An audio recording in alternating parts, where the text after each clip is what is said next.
Natalie Portman has voiced strong disappointment regarding the 2026 Oscar nominations, particularly highlighting what she sees as a persistent failure to recognize outstanding work by female directors.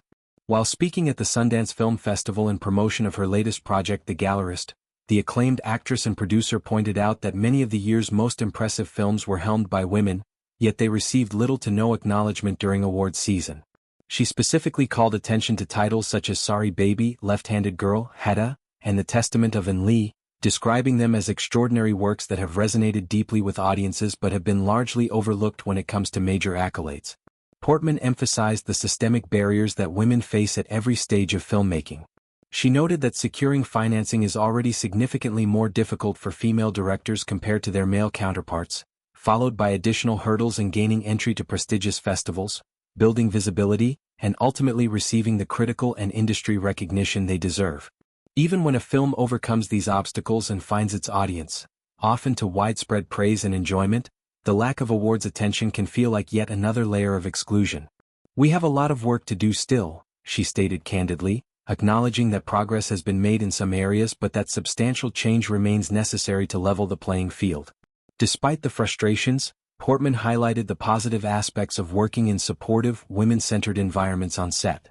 She described the process of collaborating with female directors and crew as joyful and deeply communal, fostering a sense of solidarity and creativity that enriches the entire production.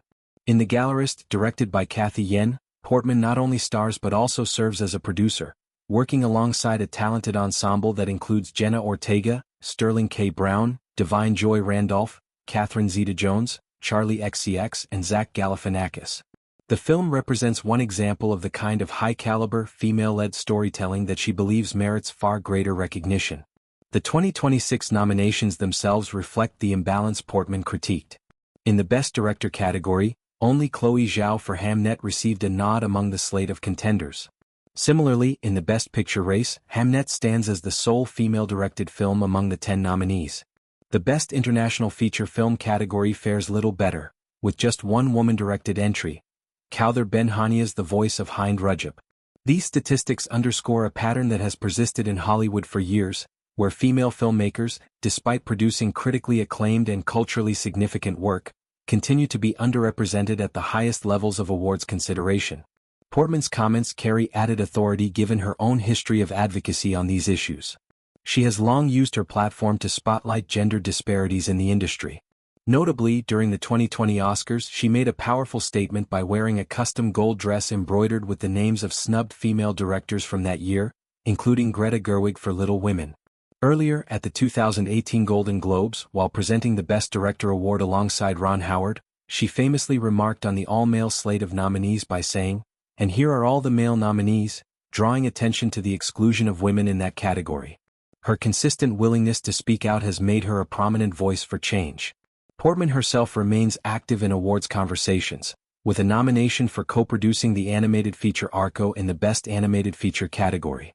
Her past Oscar wins and nominations, including Best Actress for Black Swan in 2011, Best Supporting Actress for Closer in 2005, and Best Actress for Jackie in 2017, demonstrate her enduring influence. Yet she uses her position not just for personal achievement but to advocate for broader equity, particularly for directors whose visionary work shapes the film's audience's love but whose contributions are too often sidelined. The broader implications of Portman's remarks point to ongoing discussions about diversity and inclusion in Hollywood.